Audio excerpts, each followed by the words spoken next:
လေကွေးတီကိုလူရထောင်လို့ခေါ်ပါတယ်ရွှေလေလေးပေါ့နော်အထက်လွန်ခဲ့တဲ့ဟိုးနှစ်ပေါင်းများစွာတဲ့ကကိုဒီဆိုင်မှာလာစားတာပါကွေးတီကိုဆိုင်လေးဖြစ်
ဝတ်သား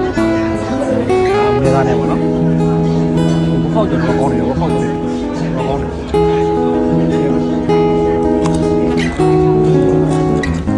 ဟုတ်စားလို့ရည်ရှယ်ကောင်းဝတ်သားနဲ့မေသားဆိုရင်မေသားနဲ့ပူကောင်းတယ်ပေါ့နော်ဒါပေမဲ့ဝတ်သားနဲ့လည်းကောင်းပါတယ်ဘခောက်ကြလည်းတော်တော်ကောင်းတယ်ဗျာရှယ်ပဲဒီကတော့ပြေးပဲကျွန်တော်စားတာ94ဘက်ကြာပါတယ်တရားပြလိုက်တာ6ဘက်ပြန်နေပါရှက်တန်ရှက်ကော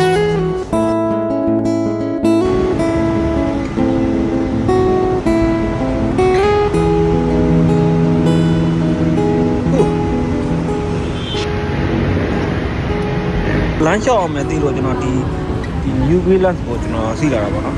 ဒီ new balance ကတော်တော်လေးတက်တာရှိတယ်ဟုတ်တယ်